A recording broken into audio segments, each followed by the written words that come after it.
21 anos de idade eu me caso com um rapaz que era um pequeno empresário da cidade, que tem uma história muito linda também. E os meus pais foram no meu casamento para não ficar feio para a sociedade, porque até então eles também não conversavam comigo ainda pelo fato de eu ter me apaixonado em Jesus. Meu casamento, então, meus pais foram. 1 ano de casada, eu fico grávida e tive um aborto de 3 meses. Passa um tempo, fico grávida de novo, outro aborto eu tive.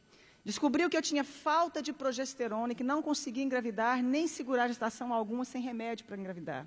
Então, eu tomo remédio, fico grávida novamente, e com 8 meses de gestação, então, eu tomo remédio, fico grávida novamente, e com 8 meses de gestação, justamente no dia que eu completo 24 anos de idade, nasce a minha primeira filha, Letícia, branquinha dos olhos azuis como o pai, linda. A minha mãe ainda era muito longe de mim, os meus pais não se aproximavam de mim pelo fato de eu estar apaixonada em Deus.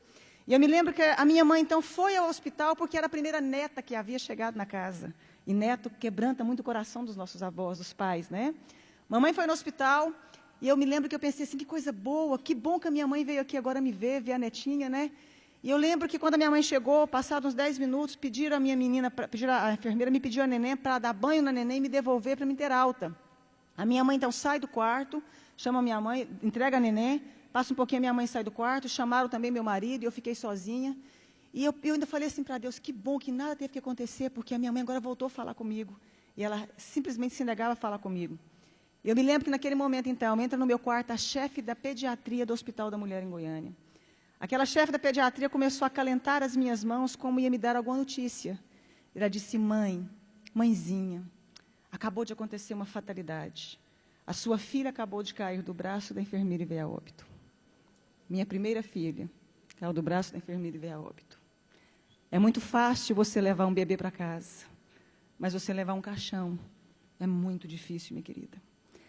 Mas eu queria fazer um parêntese aqui e dizer o seguinte, lembra que a minha mãe me falava que eu ia perder um filho como ela havia me perdido para Deus? E eu fazia uma oração que Deus fizesse o que fosse preciso para encontrar o coração da minha família e se revelar a eles. A minha mãe não falava comigo, isso me doía muito. Quando então eu recebo a notícia, minha mãe já havia recebido a notícia na porta do hospital. A minha mãe sobe as escadarias do hospital, entra no quarto e começa a gritar, filha, me perdoa. Filha, eu queria que você tivesse perdido um filho para as drogas, para o mundo lá fora, mas não nessa fatalidade. A minha mãe começa a abraçar as minhas pernas, beijar as minhas pernas. Mas foi a primeira vez que eu vi a minha mãe dizer que me amava. Foi a primeira vez que ela me deu colo. Foi a primeira vez que a minha mãe teve tempo de dizer que eu era especial e importante para ela. Foi a primeira vez que ela pôde ouvir porque eu havia escolhido caminhar com Jesus. E houve então ali um momento de restauração, de perdão entre eu e minha mãe. Os meus pais voltaram a falar comigo. Eu mandei fazer um exame do corpo da minha filha porque eu já tinha tido alguns abortos. 30 dias depois chegou o laudo do exame. Eu descobri que a minha filha havia nascido sem cálcio e sem glicose.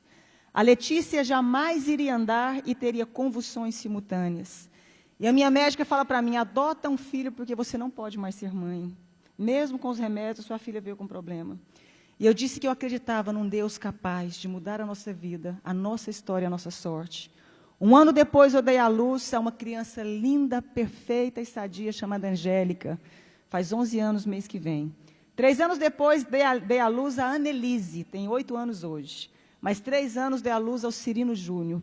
Todos perfeitos e sadios. Se eu acabasse aqui a minha história,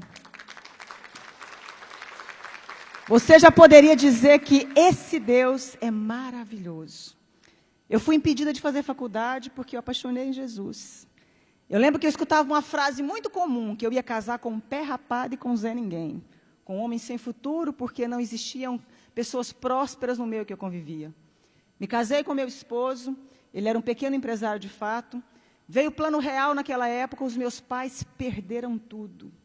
A minha irmã, que doutorou na Itália, foi trabalhar, não deu conta de exercer a profissão dela. Os meus irmãos todos ficaram desestruturados junto com os meus pais. E Deus levanta o meu marido com grande prosperidade. Deus começou a honrar um rapaz que até hoje tem a 4ª série colegial. E é considerado o maior empresário no ramo de carro no estado de Goiás. Deus começou a honrar o meu esposo de uma forma sobrenatural. Eu que não tive como me formar, fazer o meu curso superior, comecei então a pedir a Deus que me ensinasse a mexer com o nosso ramo de atividade. Então comecei a trabalhar com carro com meu marido. Hoje nós temos um grupo de 4 empresas de carro, temos uma fábrica que eu desenho, sonho com os modelos das roupas, acordo e desenho, fabrico, tem uma grife com meu nome. Né? E como se não bastasse, comecei a fazer programa de televisão falando de Deus, falando de como sai de crise, falando de como superamos os momentos difíceis da vida. E aí, autodidata ainda, Deus achou que não estava bom, me fez virar escritora. Tenho 35 livros escritos, 7 deles editados, né? E sou presidente também de uma ONG chamada Mulheres que Fazem a Diferença. Eu pude entender algo na minha vida, que quando a gente acha que a gente não é ninguém, e que não tem como mais resolver a nossa história, existe um Deus capaz de fazer um milagre na sua vida. Existe um Deus capaz de mudar toda a sua história. Para terminar, os meus pais, quando perderam tudo, vieram trabalhar para nós. Meu pai trabalhou como meu motorista há muito tempo, agora eu dei um caminhão para ele trabalhar na cidade do interior, cuidando de frete. A minha mãe é a chefe da minha fábrica. Os meus irmãos um tempo trabalharam conosco. Todos eles vieram trabalhar conosco. Deus, meu pai um dia chorando me disse, um dia eu te disse que Deus mudasse a sua história, mas eu não imaginava que eu fazia parte dela. E eu quero dizer uma frase para você, dentro do nosso tema. A pessoa que é covarde, ela não tenta fazer nada na vida. O fracassado, ele não termina.